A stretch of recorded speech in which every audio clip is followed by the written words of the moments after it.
Ассаламу алейкум, друзья! Вы на YouTube-канале Live Sport KZ.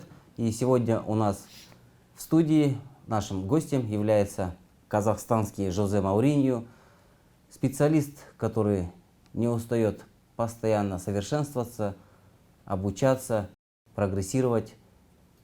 И зовут его, как вы наверняка сами догадались, это Александр Евгеньевич Кузнецов, ныне занимающий пост спортивного директора футбольного клуба «Жас Кыран». Разрешите поприветствовать нашего гостя. Александр, здравствуйте. Добрый день, Ерзат, ваши подписчики, слушатели наши. Спасибо за такое яркое представление. Конечно, много еще нужно работать над собой, чтобы соответствовать уровню тех людей, с которыми вы сравниваете. Тем более Жозе Мауриньо уже в Казахстане место забито. Это за нашим прекрасным фанатом из Туркестана. Вот, ну если так, в юмор. Очень рад, что вы пригласили на программу поговорить о футболе, потому что любая беседа о футболе позволяет его популяризировать, и чем больше будет популяризации этого нашего вида спорта, тем, естественно, он будет влиять на его развитие. Давайте начнем нашу беседу с места в карьер. Мы, казахстанцы, да и жители любой другого государства на планете Земля, все сопереживают своим соотечественникам, болеют за свою футбольную сборную в матчах международного ранга. И, конечно же, мы все являемся ярыми болельщиками, когда выступает на арене казахстанская футбольная дружина. Последний результат последнего матча 0-8 от Франции. И есть ли свет в конце туннеля, есть ли, на взгляд специалиста, на ваш взгляд, ожидания наших болельщиков верить, что в скором времени ситуация изменится, и мы не будем уже мальчиками для битья? Как говорится, вы так, без разбега сразу, да? Ну, хорошо. Естественно, есть хорошее такое футбольное выражение. Результаты национальной сборной — это как зеркало состояния футбола, этого вида спорта, да, в стране. Вот. И национальная сборная, естественно, ее результаты это влияют и на настроение болельщиков, и отображает ту ситуацию, которая происходит в стране. Эту команду нужно развивать, национальную сборную. А этим занимается институт сборных, я это неоднократно говорил, потому что в институте сборных это начинается развитие с команды Ю-14, и, естественно, преемственность должна быть Ю-15, 16, 17, 18, 19 и так до национальной сборной, где ребятам на ранней стадии уже будет приобретаться международный опыт, прививание единого стиля игры. И, конечно, когда уже первая команда сформируется, они будут боеспособны на международном уровне с необходимым запасом международного опыта. Вот здесь мы испытываем большие проблемы, и тут предстоит большая работа. Что касается вами указанного матча, то давайте возьмем ситуацию, в которой оказался главный тренер Талгат Мауранович Байсуфинов. Во-первых, большое количество основных игроков, которых в нашей обойме, к сожалению, пока немного сейчас, да, противодействовали лучшим игрокам мира, тройке нападающим. И, да, там, если любят в футболе приводить деньги, финансирование, там, сколько стоит тот игрок, то один игрок, допустим, стоит сборной Франции, тоже БП, да, как весь костяк нашей национальной сборной. То есть стечение обстоятельств, что нехватка, во-первых, игрового времени в клубах у игроков, качество самих футболистов, обоймы основной, на кого мог тренер положиться в этот момент, да, плюс Амалажева он выпускал. Естественно, сложилось то, что сложилось, попали под каток. Да, хорошо, еще не двузначный счет. Ну, до этого, да, допустим, с участниками чемпионата Европы, Украины, да, дважды сыграли в ничью, четвертьфиналистом, если я не ошибаюсь, где игроки представляют английскую премьер-лигу и не уступили им, более того, проявили характер, отображали. Это вот как раз-таки одна из главных черт Талгата Маурановича. Я сам в тренерском штабе, в департаменте сборных. Мы удалось нам вместе поработать в Турции на сборах. Постоянно на контакте находимся между специалистами сборной. И мотивация, настрой, уверенность это, да, конечно, придает. Но если любой тренер любой национальной сборной, он заложник системы футбола и заложник количества и качества футболистов, которые выступают в зарубежном чемпионате, условно говоря, внутренний какой уровень чемпионата, имеют ли они игровую практику, может ли он в каком состоянии они сейчас находится. И тогда со сборной Франции действительно, естественно, был бы весь объем, мы бы дали бы там бой, но понятно, что уровень футболистов это чемпионы мира, да, начнем того, неоднократный Страна с большими традициями, игроки по лучшим клубам мира играют. То, что есть, то, что есть. Хорошо, вот в рейтинге FIFA 10 лучших сборных мира. Хорошо, мы им уступили там французам 0,8, бельгийцам условные 0,4, итальянцам не зазорно проиграть, англичанам, португальцам, да, но это признанные лидеры, гранды мирового футбола. Но хотелось бы, чтобы наши футболисты давали не только вот достойный отпор, да, как вот мы выше, вы, Александр, вспомнили матчи с украинцами, но и достигали побед. Ну, понятно, чтобы у нашей первой сборной, условно, были яркие воспоминания за столько лет, сколько мы уже в УЕФА находимся, это одна победа над сербами и шотландцами, да, так в официальных играх. К чему вы говорите? Вот вы упомянули сборную Бельгии, заметьте, что в свое время играли с бельгийцами дважды в ничью, да, и тогда бельгийский футбол находился в упадке. При всем уважении к нашим футболистам, которые добились этого результата, именно в то время наши футболисты, которые составляли костяк своего обучения, проходили еще советское время, постсоветское время и играли в чемпионате, имели игровую практику постоянную. Естественно, все это влияло на их развитие, они играли в клубах, значит, соответственно, в сборной их хватало в физическом плане. Те же бельгийцы, когда неудачно выступили, они сделали реформы в своем бельгийском футболе. Я хорошо знаком, потому что, во-первых, неоднократно был в Бельгии, проходил курсы обучения и стажировку, курсы обучения при Федерации футбола Бельгии касательно национальных сборных, стажировку в стандарте Льежа, менеджмент изучал, там был в Бельгии. И скажу так, что они программу полностью свою перестроили, акцент сделали на развитие топ-школ, академий, на детско-юношеский футбол, на подход системной работы. Биологический возраст стали, научный подход использовать. То есть были, вот о чем я говорю, институт сборных, которых у нас в полной мере не работает. У нас на сегодняшний день только 17, 19, 21 и национальная сборная. То там существует от Ю-15, да, заканчивая национальной сборной, все промежуточные сборные, это и 16, и 18, и Ю-20, плюс еще на ранних стадиях по несколько составов. И причем есть сборные биологический возраст, которые ребят в своем возрасте они еще не развиты, для них отдельно сделали сборную, у них свой календарь, свои поездки. И вот Дрис Мертинс, который прошел через такие именно сборные, когда его физиологически еще он не был готов играть, он проходил через такую сборную, его сохранили и в 24 года, он выстрелил на профессиональном уровне, и сейчас один из лидеров сборной Бельгии играет в итальянском там чемпионате. Можно поаплодировать, да, вот ты вот сейчас подчеркнул, что после отборочного цикла к чемпионату Европы 2008, да, Бельгийский футбольный союз пересмотрел свое отношение к развитию футбола, принял программу и планомерно Они тоже испытывали проблемы, да? Да, проблемы испытывают все, но хотелось бы поговорить о Казахстане, о нас. Мы настраиваем, а вот и ныне там. Надо не настраивать, как говорит Бышевец, а вдохновлять. Вот. Это где-то логика. И вам, говорю, нужно подходить системно. В системе научный подход, создать условия. Мы сейчас должны посмотреть. Когда вот мы у нас есть подойдем болевые к этому? точки, у нас есть болевые точки, о которых хорошо известно. Это инфраструктура, детский и юношеский футбол, это институт сборных, это соревнования и поиск талантов, также опять в молодежном футболе. Да? Засели опять же легионеров, есть качественные определенного уровня, есть некачественные, но пока мы не построим инфраструктуру, пока мы не создадим детям условия, такие, которые будут на равных конкурировать с европейскими сверстниками, потому что если взять воспитание любого футболиста, оно занимает минимум 10 лет обучения, да? То есть этап его обучения. Когда в северных регионах или наоборот в южных регионах жара, там нет определенной инфраструктуры, зимних манежей с полноразмерными полями, 4-5 месяцев в году теряется в этом обучении. Из 10 лет это получается мы 50% теряем только из-за инфраструктуры. Сюда, если мы добавим соревновательную деятельность, юноша в Европе играет 60 матчей за год, наши группы подготовки, допустим, 20 матчей официальных в году. То есть 50% уже меньше игрового времени. А что такое игра? Это развитие и тактическое, и физиологическое, и психологическое. Вот. Потом нехватка международных турниров, методология, местами она где-то работает, местами где-то не работает.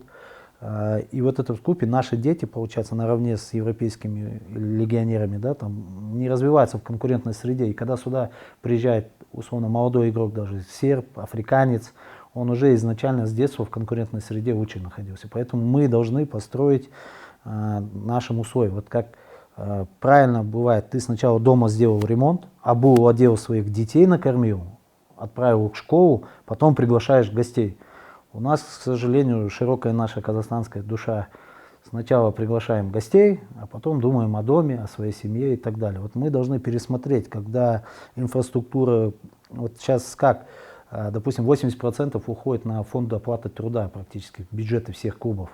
То есть вы предлагаете рационально подходить, да? Вот Да, нужно на законодательном уровне вообще то, что как раз вот Берик Саралевич Каниев в своей программе предвыборной указывал, что нужно подходить правильно, рационально использованию государственных денег, потому что это неплохо. Я так думаю, любой клуб в Англии был бы рад, если Великобритания бы финансировала, но там понимают, что нужно зарабатывать. И когда у нас говорит, надо уходить от частных, надо уходить. А каким образом? Нужен закон о спорте. Правильно? Здесь, Александр, такой вопрос. момент все-таки, здесь, наверное, Я сейчас просто и вернусь. ментально, да, мы разные с англичанами. Если англичане мы любят можем сейчас хлеба и зрелищ, и мы любим, но если они готовы за это платить, то есть те же телевизионные площадки, да, DAZN там и так далее, Sky Plus, там Плюс канал, то есть примеров можно привести огромную кучу, и англичанин готов платить 20 фунтов, там 20 условных долларов, а наши казахи ждут приглашений, пригласительный билет.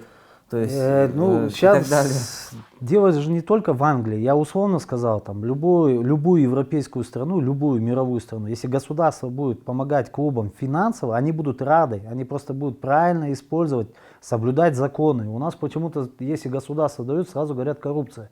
Так пусть отвечают по законам, если коррумпированные делают вещи, пусть это неплохо, что государство помогает. И пока есть такая помощь сумасшедшая, надо государству спасибо сказать.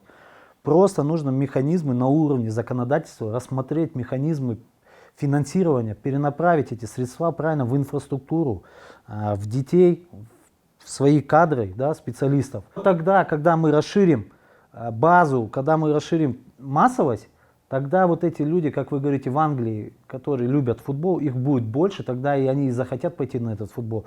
Когда мы построим инфраструктуру, не может человек, работая в офисе, работать на печатной машинке. Ему сейчас нужен современный ноутбук, правильно? Абсолютно планшет, верно. интернет. А почему тогда в нашей среде считают, что тренер может воспитать на качкарнике, условно говоря? Я об этом говорю, что прежде чем о большом футболе профессиональном говорить, мы должны увидеть болевые наши точки, изменить, построить инфраструктуру, доступную для занятий футбола, для обучения футбола, помочь кадрам. Мы из года в год об этом говорим. И вы довольно публичная личность, да, и из ваших выступлений, там, 10-летней давности, 7-летней, 5-летней и так далее, да, везде вот эти вот проблемы обозначаются. Инфраструктура, развитие детского и юношеского футбола, систематически выстроить соревновательный цикл. То есть вот эти вот проблемы, на самом деле, они на поверхности. Да? А ВОЗ и ныне там. Так из-за этих проблем многие уже опустили руки. Уже когда разговариваешь с некими специалистами, мне говорят, тебе это надо, как дурак об стенку бьешься. Или когда начинаешь это обсуждать, говорят, да здесь им пофигу.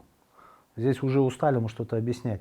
Но, с другой стороны медали, есть у нас люди, да, весомые люди, которые реально делают для помощи футбола. Да. Возьмем Кайрат Академию, да, Кайрат Савитович Барамбаев, посмотрите, что сделал с Кайратом. Пришел Берик Саралевич Каниев, который Жаскаран и лигу открыл, и футбольный центр, да, из завален на спутнике, что он превратил в городе футбольный центр современный. Да. Кайрат Уразбеков как футзал поднял, да, своими вливаниями, своим менеджментом. Сейчас академия у них там начала футзала работать. Начали вокруг этих бразильцев, которых привезли, развиваться местные. Особенно на Западе, как у нас в Актау, в Атырау любят в Актубе этот мини-футбол. Там вообще на любые матчи, там даже любительской лиги, там столько болельщиков идет. Абдубавитов Бавжан, да, женский футбол. То есть у нас есть реально такие люди, которые авторитетные и в плане бизнеса, имеют влияние, опыт большое управления, да, механизмом бизнеса, связи в правительстве, которые реально могут на своем уровне порешать эти вопросы, потому что нам, обычным, условно говоря, специалистам, тренерам, да, у нас или менеджерам, У нас задача на местах реализовывать потом. Но вот такие глобальные механизмы, как донести до правительства на законодательном уровне, поменять перераспределение финансовых средств от государства, приравнение категории, допустим, при образовании спорта к лицензиям УЕФА у тренеров. Это большая проблема. У нас есть лицензии с УЕФА, ты с ПРО пойдешь в дюшор, ты там будешь абсолютно новичок, или ты тренер категории определенной республиканской, пойдешь в футбольный центр, у тебя там, ты выше категории тренер, 30 лет проработал в дюшоре, заслуженный тренер, придешь, ты в футбольном центре будешь новичок. То есть, раз мы в УЕФА приходим, это надо на законодательном уровне при помощи Министерства спорта, образования, федерации приравнять, экзамены провести, доступно сделать к этому обучению, выровнять эти лицензии. Раз. С дюшорой на уровне соревнований тоже приравнять в футбольном центре, чтобы финансовый календарный план Министерства спорта спускало так, чтобы они регулярно участвовали в первенствах. Это финансирование. То есть вот такие вещи, это реально только могут повлиять люди успешные в нашей стране, имеющие доступ к правительству. О чем вы говорите, это фундаментальные вообще ценности, эта инфраструктура. Вот вы сегодня говорите о главном.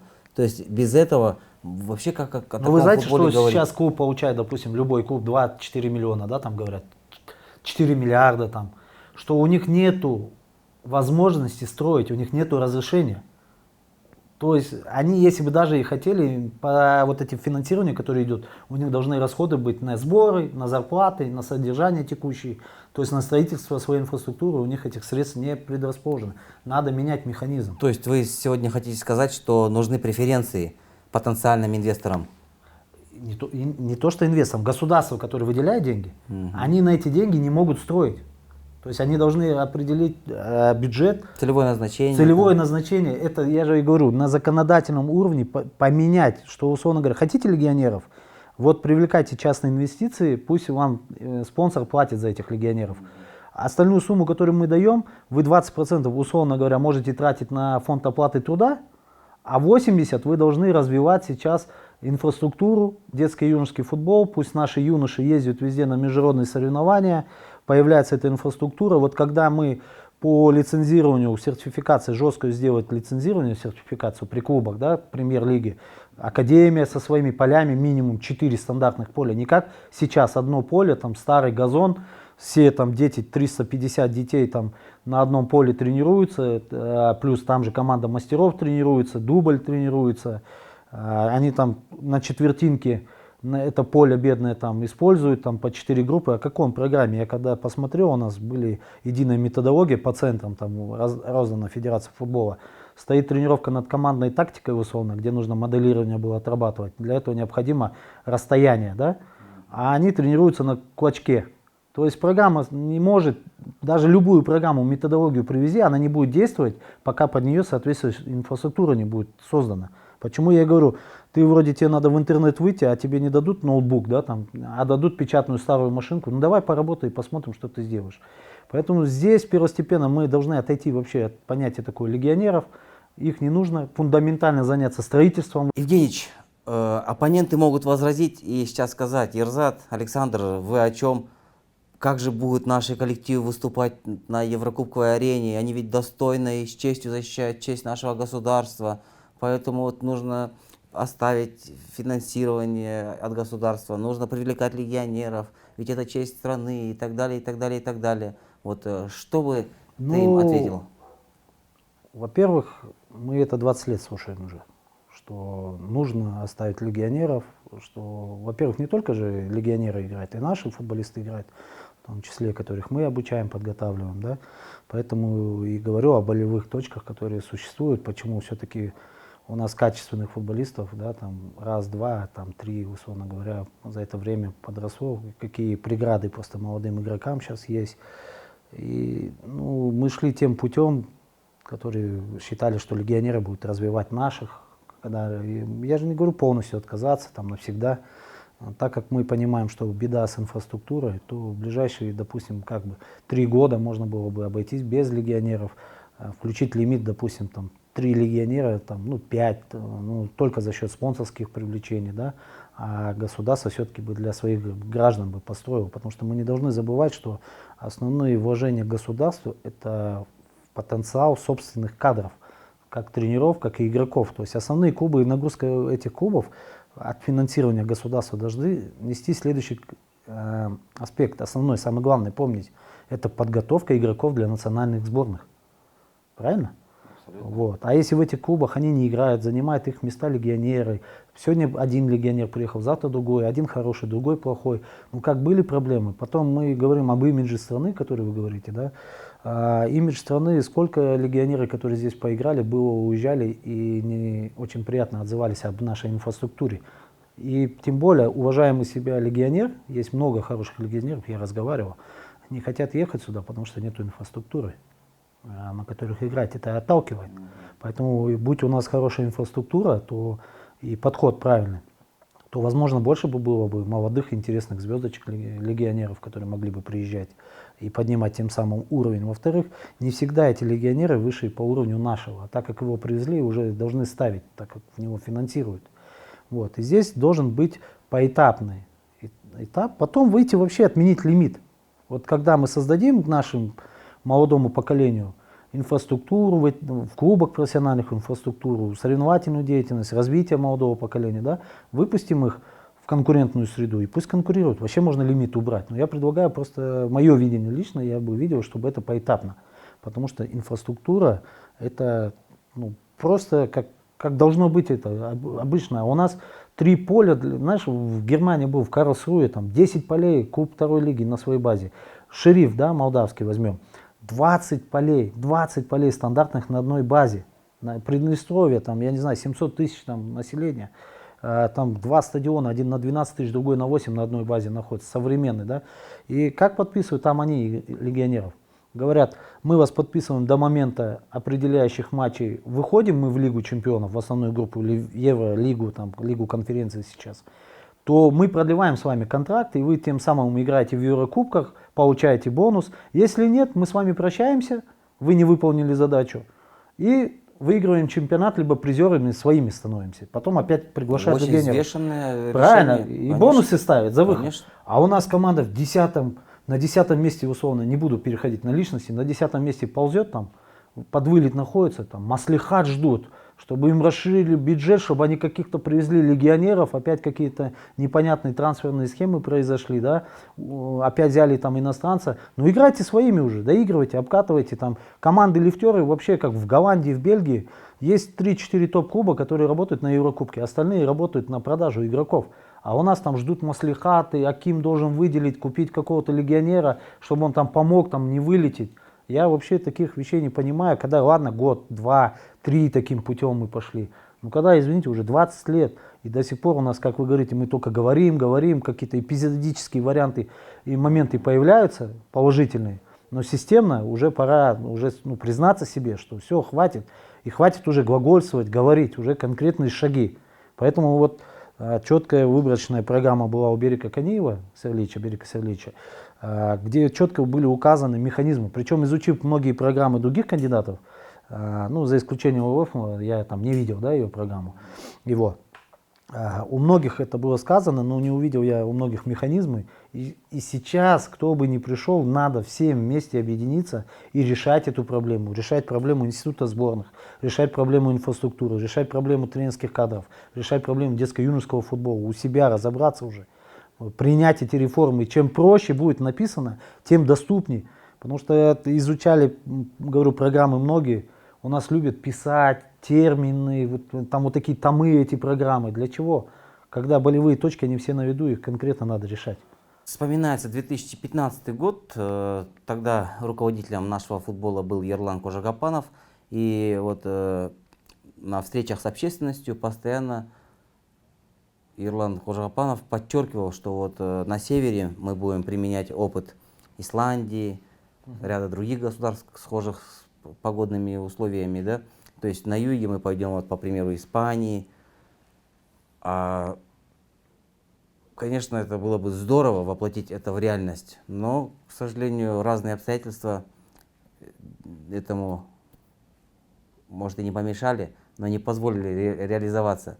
Ерлан Тактарханович Кожагапанов, естественно, в свое время как президент начал вникать в настроение у специалистов, понимал, где тоже, когда ему говорят, есть болевые точки, и касаемо манежа, это же не только им придумано. Естественно, уже до этого все говорилось, и, естественно, человек в этом проникся и хотел изменить на законодательном уровне это подходы, да, и не получилось. Поэтому, можно сказать, он тогда Америку не открывал, но правильные вещи предлагал, исходя из позиции уже многих специалистов мнения. Тоже Бельгия тоже собрала футбольный актив, действительно футбольный актив, и спросила, вы укажите нам о проблемах. Действительно, кто, как вот у нас есть Гахавадацкий, Фомичев, Недельбаев, Азат, Черепанов, да, допустим, там тренер, Агай, Масудов, да, ну надо Никитенко, там молодые специалисты, да, там, то есть надо вот такой футбольный актив создать, сказать, укажите нам тренерам болевые точки, управленцам это нужно сделать. И вот здесь стратегическая программа должна быть, о которой мы говорим, мы должны понять, какие наши болевые точки. Вот предлагалась инфраструктура манежей, абсолютно правильно, когда в холодное время года ни соревнований нельзя провести, ни детям обучаться, да, там, допустим, возьмем есть северные регионы, я знаю, запасное поле футбольного центра, там зимой проводят фигурное катание, елка стоит посередине, вот посреди прям футбольного поля закатывают каток и елка, и общественный городской каток. Вот скажите мне, как футболисты, даже причем футболистов этого футбольного центра за 300 или 400 тенге на этот каток пускать, на коньках покататься? Это одно поле на весь город. Теперь мы говорим о качестве. Мы должны понимать, что нам нужны не только легионеры качественные, но и местные футболисты качественные. Да? Критерии, значит, должны быть. Это все, вот говорю, складывается к системному подходу. Должны быть характеристики. Но пока мы, вот это надо отойти. Я был в Бразилии, я был на этих фавелах. Уже они отошли от того понятия, когда говорят, что они там на пляже, на трущобах. Даже уже в этих трущобах искусственные доступные поля стоят. Либо натуральные с хорошим газоном. Хватит там уже там, 50 лет назад там, вот, Санта-Барбару посмотрели, увидели, там, что там в Бразилии происходит. Я лично был, общался, видел, что даже там уже понимают, что даже в этих трущобах нужны эти поля. Вот. Улица, она просто позволяет большее количество проводить часов, потому что не хватает юношам, но условия нужно создавать. И вот... Если театр начинается с вешалки, да, как Конечно. говорят, то футбол начинается с поля, и это поле должно быть как минимум Ну, возьмем водителя любой категории. Прежде чем выехать в город на машине, что он делает? Он проходит обучение, так? Он садится за руль, живая езда, практика, потом едет. Ну, как показывает жизнь, сегодня водителями являются, наверное, львиная доля тех, кто права эти покупал, а не учился на них. Тут уже вопрос спортивного, как говорится, принципа жесткости отбора должно быть, искоренение коррупции и всего правильно вот этого момента. Я говорю, как это происходит. Если не будет полей, не будет условий для работы, то и не будет футболистов. Мы должны это понять. Александр, давайте поговорим о ваших коллегах за нашу независимость в нашем футболе. Кто только не трудился, да, если говорить о странах дальнего зарубежья, были специалисты и из Германии, из Чехии, из Испании, даже из Великобритании, мы помним, Джон Грегори, да, трудился в Казахстане, то есть из стран ближнего зарубежья ряд специалистов. Что они после себя оставили? Из стран бывшей Югославии трудились здесь. Вот можно ли сегодня вспомнить тренера и сказать, вот действительно, после себя что-то оставил, или вот выжженное место. Вот. Был ли вообще толк в их трудовой деятельности на просторах нашей страны? Вот очень интересно, да? Хочется соблюдать профессиональную этику, уважение к коллегам. Сам был, как говорится, тренером, который работает за границей в Португалии. Здесь специалисты приезжали разного уровня, да. Если говорить, что оставили, то однозначно, допустим, Владимир Вайс, любовь болельщиков, яркое воспоминание игры Кайрата, правильно, что можно сказать. Анатолий Иванович Юрьевич, да, который, допустим, на посту спортивного директора во время становления футбольных центров проделал большую работу именно на первом этапе становления со своей командой. Может быть, это люди многие не понимают, но в свое время вот эти команды при футбольных центрах детские, они практически не нужны были. В то время там тренерам подняли зарплату, начали вводить системную программу. То есть вот эта работа. Но были в то же время и специалисты, как Карлос Мартеро. Я не знаю, может быть, он хороший тренер, там, ну, по крайней мере, в Испании. Ну, а когда его сюда привезли, сказали, тренер Барселоны, Он работал в Ю-17, просто я его сменил. Во-первых, после него я никакой документации не получал. То есть должны были быть тренерские советы, где они должны были оставлять свои методологии, наработки. Этого мы не получили. Более того, в виде результатов там 1,8 от Грузии, там 0,6 от Греции. Вот. Провалил, может быть, там испанская модель сюда не подходит. Но те деньги, которые он получал, просто меня это, тогда я выступал на одном форуме, меня это возмутило.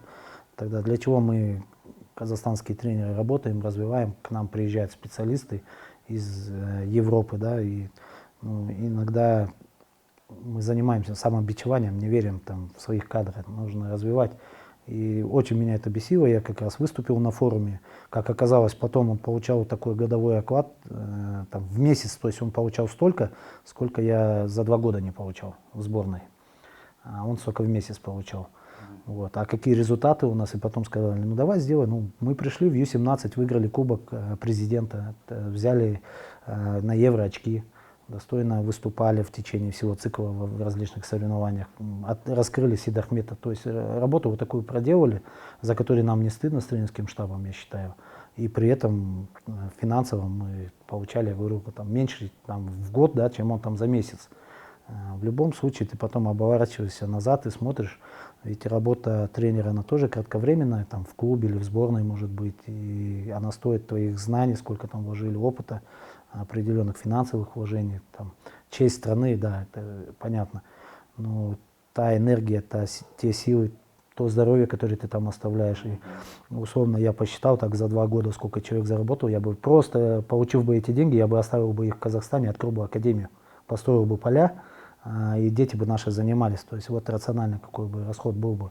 Ну, поэтому, когда есть такие моменты, хоть я и хотел этику соблюдать, но я говорю, но я в тот момент, мне сказали, давай, вставай тренером, доказывай. Ну, я доказал в виде победы Кубка президента. Евгеньевич, здесь хотелось бы отметить вашу работу именно в качестве наставника сборной страны Ю-17. Небывалое достижение. Финал мемориала Гранаткина, престижный футбольный турнир, который традиционно проходит в Санкт-Петербурге. И тогда впервые наша сборная сумела преодолеть не только групповую стадию, да, но и успешно выступить в четвертьфинальной, в полуфинальной стадии. Но, к сожалению, в финале немного не повезло. Вот, если погрузиться в воспоминания, вспомнить тот турнир, что стало лейтмотивом вот этого успеха? Атмосфера победы. Юношеская сборная Казахстана по футболу стала призером турнира памяти Валентина Гранаткина. Казахстан! Казахстан! Казахстан! Казахстан! Ну, это приятные воспоминания в первую очередь. Уже нужно, как говорится, доказывать заново все. Но из истории не сотрешь то, что мы должны уважать свои труды, свое то, что было. Потому что когда к нам приезжают, начинают регалии говорить наших коллег иностранцев, то почему бы нам не говорить о своих проделанных трудах? Это раз. Второй момент, вот как раз о системности, о том, что я говорил, это была сборная уже Ю-18 ближе к Ю-19. Я возглавил Ю-17, ребят вел, системно перешел в следующий год с ними, добавилась новая возрастная группа, но из тех прошлого созыва ребят я многих подключил, того же и Сидахмета.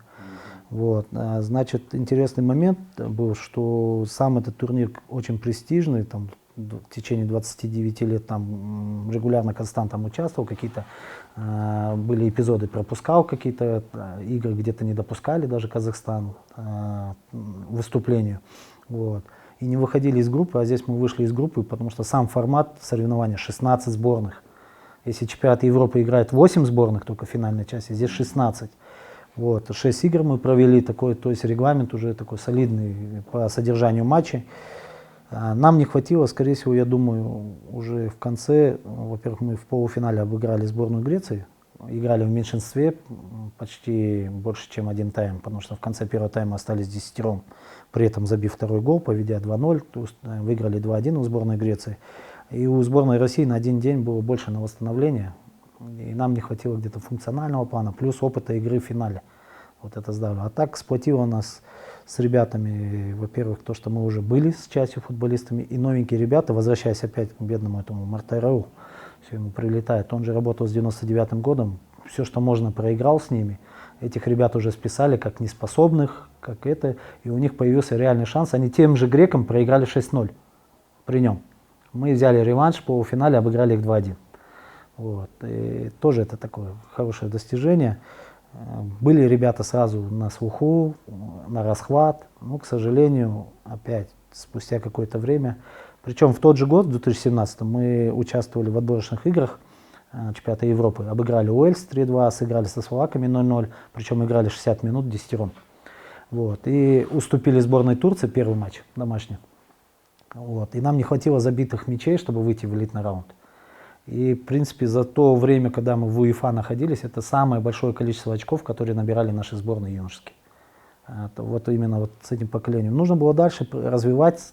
Они попали в категорию Ю-18, их забыли благополучно, опять институт сборных. Когда они попали в Ю-19, мы сыграли в отборочных играх, там мало было времени на подготовку, но тем не менее, ведя сборной Сербии 2-0, сыграли 2-2.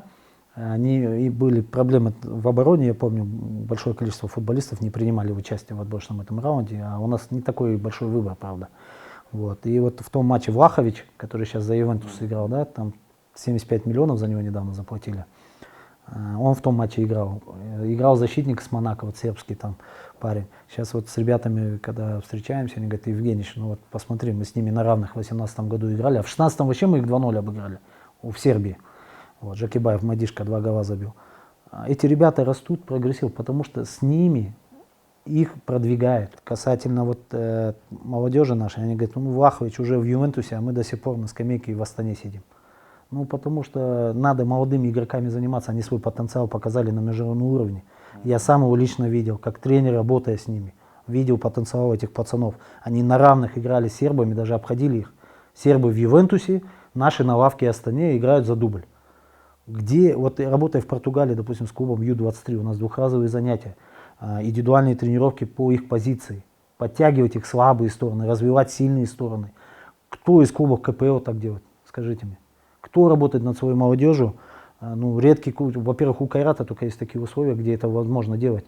Во-вторых, Астана дубль, когда я как тренер прошу, поработайте там, пожалуйста, там, допустим, над какими-то качествами. Тренер говорит: с удовольствием, но у меня времени нету. Я тренировку заканчиваю, 1,5 часа, у меня там уже дяденьки иногда с пузом стоят на Астане-арене. Любители, либо другая любительская команда, либо профессиональная, на бровке стоят, ждут время, когда они будут. Нехватка полной инфраструктуры, отсутствие своей базы. Да? Я вам говорю, придя любой руководитель в футбольный клуб сейчас Астана, который построит там академию, инфраструктуру, собственно, он затмит все выходы Лиги Европы, Лиги Чемпионов, он просто в историю войдет, его будет на руках носить. Я не понимаю, почему любой руководитель, да, все только говорят, и, возможно, многие действительно искренне хотели, но, опять же, механизмы вот эти финансирования, они не позволяют строительству, потому что есть предназначение, и не всегда там... Было бы желание, Я углубляться не буду, мы сейчас просто вот говорили о том, что у нас есть молодые футболисты, которые мы должны развивать, давать. И вот футбольные, которые специалисты, вы сказали, оставили след, ну, тот же Юревич, я поработал под его, допустим, руководством, когда он был спортивный директор, я входил в тренерский штаб Константина Фролова, украинца, я много для себя подчеркнул, это был для меня определенный опыт. Я считаю, эти люди, когда передавали свой опыт, они оставили опыт своим нашим местным, да, допустим, специалистам. Поэтому есть коллеги, которые приезжают, действительно делают наш футбол лучше, приносят победы, результаты.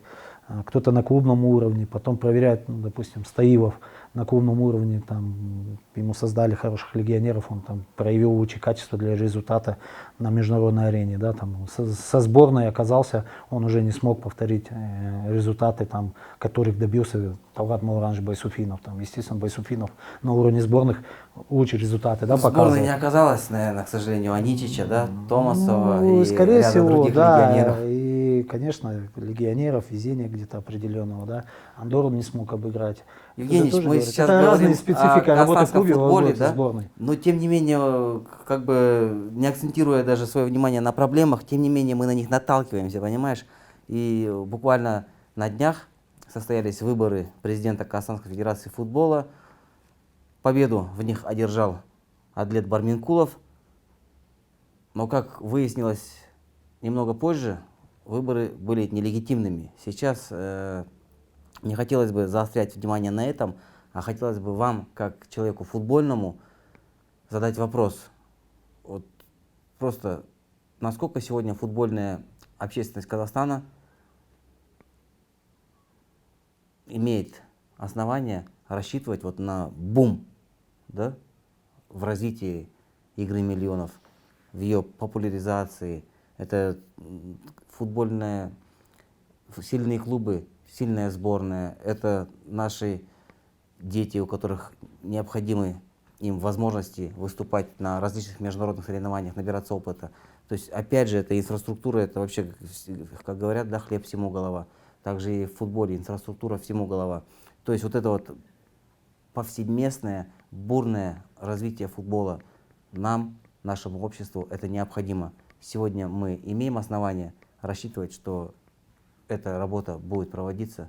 Я, допустим, верю в наш футбол, в потенциал нашего народа, в наших юношах, которые у нас тут. Это ведь, как вы сказали, сильный клуб, сильная сборная. Я здесь правильную формулировку для себя, допустим, сделал. В моем понимании, качественные игроки, сильная сборная. То есть, вот. А чтобы они были качественные, нужно, я уже говорил, создать условия. Здесь однозначно будет политика первого человека влиять на развитие. Вот. И, естественно, должна быть коалиция сильных авторитетных людей в пользу развития футбола. Я уже перечислял, что за вот последние годы Каниев Берик Саралевич со своим Здоровые партнером силы не должны оставаться в стороне. Марат Адилабеков, да, Оразбеков Кайрат, Барамбаев Кайрат, да, Абдупаипов Балжан. Это те люди, которые вот эти годы реально развивали, вкладывались в футбол, и их дела на поверхности. Да, есть очень много специалистов, которые на местах в тени находятся, которые тоже проделывали самую такую работу, да, на местах, но глобально. Поэтому, придя в руководство, кто бы ни пришел президентом Федерации футбола, да, он должен понимать и, я считаю, создавать союзников в лице таких людей и вместе двигать. Плюс, естественно, здесь не может в стороне оставаться правительство. Я думаю, если европейские страны действуют законы, как говорится, по щелчку пальца создается инфраструктура государственными властями, помогается, что сделало государство, чтобы бизнес пришел в него, понимаешь, нужны законы определенные, чтобы было интересно бизнесу прийти. Те же налог, да, там, если ты вкладываешься в спорт, какие-то берешь спонсорство, то какие-то льготы налогов, да, идут от налогов. То есть закон о спорте сделать, инфраструктуру здесь, это структурный должно быть механизм единый. Вот, и поэтому здесь не обойтись без поддержки государства однозначно. Тем более в нашей стране, если мы возьмем географию, демографию, она вот большая у нас страна. И чтобы вот это все объединить, здесь необходима структурная, системная поддержка в любом случае и государства, и сильных, влиятельных, успешных людей в стране, которые любят футбол и, естественно, которые привлекут профессионалов. И вот сейчас предвыборная гонка, не секрет, предвыборной кампании Берика Саралевича, мы работаем, Каниева, я очень уважаю этого человека за то, что он до выборов делал, да, касательно детского футбола. Ему не нужно было писать программу и лозунги там, касательно развития детского футбола. Он это и делает, он это и будет делать. Сейчас важна задача всем объединиться и развивать футбол, продолжать то, что мы делали, а не устраивать между собойчики. Да, или этого нет? Ну, не хватает сегодня нашему обществу в целом. Нам нужна консолидация вот. здравых сил. Когда говорят «Жена Казахстан», да, и каждый, вот новый Казахстан, каждый же понимает трактовку президента страны по-своему. Вот он именно об этом и говорил, объединение. А есть люди, когда кричат, что молодым дорогу, там, особенно есть у нас футболисты, которые говорят, мы за новых, бывшие футболисты, да, когда чем плох старый Казахстан-то был? Вы там стали миллионерами, получили любовь болельщиков, миллионерами стали, играя за счет бюджетных средств в клубах, да, там, состоятельными людьми. Я считаю, что, возможно, для... Это вы о легендах? Ну, не легенда в моем. Я уважительно к Давиду Лори отношусь, как к бывшему вратарю сборной, да, там, ну, я говорю, я тоже работаю в сборной, и много категорий людей прошло, футболистов, да, которые будут, дай бог, успехами выше, чем Давид, там, в воротах тот же Устименко, и я думаю, он сам порадуется. Он знаменитый вратарь, действительно, мы болели, радовались, ну, понятно, он сейчас вступил в Нур-Отан, ему нужно продвигать послание президента как политику, это все правильно, но просто есть люди, категории, действительно им не давали шанса никогда в стране, и, возможно, для них пришло это время. Но когда люди говорят, которые, ну, я не знаю, миллионы, ну не миллионы, там, ну сотни болельщиков, там, любовь ты тысячи болельщиков получил, стали в этой жизни состоятельные, я думаю, старый Казахстан не так уж плох был. Нужно всегда чтить нашу историю, память.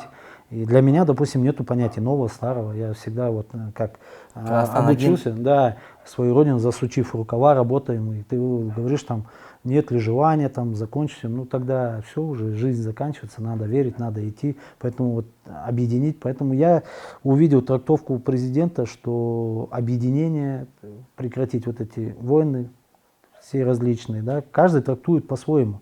И дорогу молодым, ну извини, у нас есть и возрастные люди, наоборот, которые набрались опыта, набрались авторитета, и пришло время придать импульс, повести за собой остальных, тех же и молодых, и возрастных, я не знаю. Мне кажется, делить не надо. Общество наше, которое желает прогресса, и чтобы не только наш футбол, а в целом и спорт, и все различные другие отрасли планомерно развивались, я думаю, здесь как бы солидарность свою вам готовы выразить многие. Поэтому, друзья, мы напомним, что гостем нашей студии, редакции Live Sport KZ, сегодня был известный футбольный специалист Александр Евгеньевич Кузнецов.